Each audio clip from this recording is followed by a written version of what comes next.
এজনী ছোৱালীয়ে তেওঁৰ দেউতাকে চাইকেলৰ মেৰামতি কাম কৰে।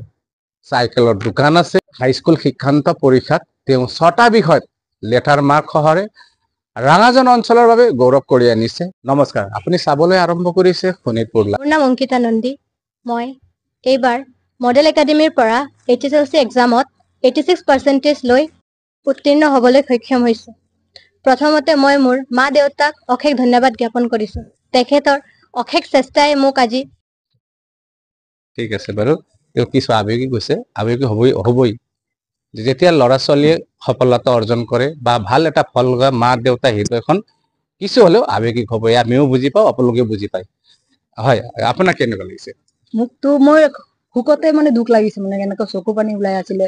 মানে যিটো ভাবিছিলো মোৰ ছোৱালী আজি সক্ষম হৈ দেখাইছে, সেইটোকে মই ছোৱালীক মানে কি ক'ম, মানে ভাষাই বুজাব পৰা নাই। মানে বহুত কষ্ট কৰি কেনে মানে হেৰি কৰি কেনে ছোৱালীক আজি হেৰি উপনীত কৰাইছো। সেইটোৱে মই ভাল লাগিছে। তো এই আছিল তেওঁলোকৰ সফলতাৰ আঁৰৰ কাৰণে। দেউতাকে চাইকেল দোকান কৰে, অথনিও কৈছো এবাৰো কৈছো।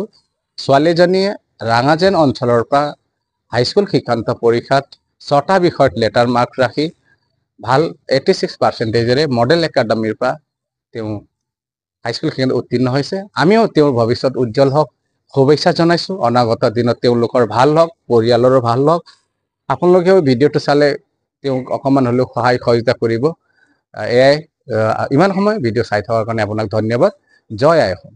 অন্য শিক্ষক যেনেকৈ মোৰ প্ৰাইভেট টিউশ্যনৰ টিচাৰ বিকাশ দে আৰু মোৰ ছায়েন্সৰ টিচাৰ মনোজ লামা ছাৰকো মই অশেষ ধন্যবাদ জ্ঞাপন কৰিছোঁ।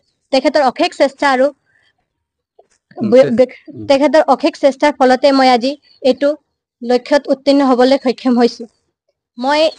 মই ৰাতিপুৱা টিউশ্যন যোৱাত একো খাই নোযোৱাত মই তাত টিউশ্যনত মোক ছাৰে কেতিয়াও খালী পেটে স্কুল যাবলৈ দিয়া নাছিল।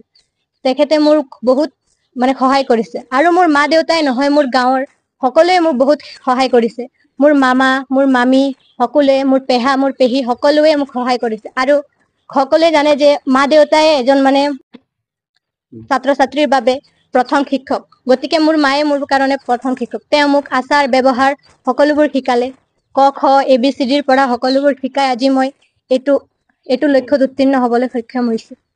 এতিয়া মই তোমাক সুধিব বিচাৰো, তোমাৰ কথাখিনি ক'লা, ইয়াৰ পাছত তোমাৰ ভৱিষ্যত পৰিকল্পনা কি বিষয় লৈ পঢ়িবা বা কেনেদৰে আগবাঢ়িম বুলি তুমি ভাবিছা? মই ছায়েন্স লৈ পঢ়িবলৈ মানে সিদ্ধান্ত লৈছো। আৰু মই মানে ডাঙৰ হৈ এটা একদম সুখ্যাত ব্যক্তি হ'বলৈ বিচাৰিছো, যাতে সকলোৱে মোক মানে চিনি পায়, যাতে মোৰ মানে মানুহে মোক চালে ক'ব পাৰে হয় এইজনী এজন সফল ব্যক্তি হ'বলৈ সক্ষম হৈছে।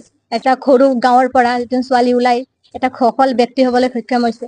বাৰু মই মানে এনেকুৱা এতিয়ালৈকে এটা ছেট কৰা নাই যে মই এইটো হ'ম, কিন্তু এদিন এটা এনেকুৱা মানুহ হৈ দেখাম যে সকলোৱে ক'ব পাৰিব যে হয় এই ছোৱালীজনী মডেলৰে ষ্টুডেণ্ট হয়। তুমি মডেল একাডেমীৰ পৰা পঢ়িছা। তুমি এয়া আছিলে ছোৱালী হাইস্কুল শিক্ষান্ত পৰীক্ষাত ৬টা বিষয়ত লেটাৰ মাৰ্কেৰে উত্তীৰ্ণ হোৱা তেওঁ। এতিয়া তেওঁ দেউতাৰ ওচৰত আমি যাব বিচাৰিছো, তেওঁৰ লগত কথা পাতিব বিচাৰিছো যে এই হাইস্কুল শিক্ষান্ত ফলাফলৰ পাছত বিভিন্ন দল সংগঠনে সম্বৰ্ধনাও জনাইছে, আমিও জনাইছো, শুভকামনা জনাইছো। অনাগত দিনত আপোনাৰ ছোৱালীয়ে যেতিয়া হাইস্কুল শিক্ষান্ত পৰীক্ষা ৬টা বিষয়ত লেটাৰ মাৰ্ক লৈ পেলাই পাছ কৰাৰ পাছত আপোনাৰ অনুভূতি কেনেকুৱা? অনুভূতি মানে ভালেই। মই এজন চাইকেল মেকানিক, আৰু কি কৰিব পাৰো, মই এজন সাধাৰণ চাইকেল মেকানিক।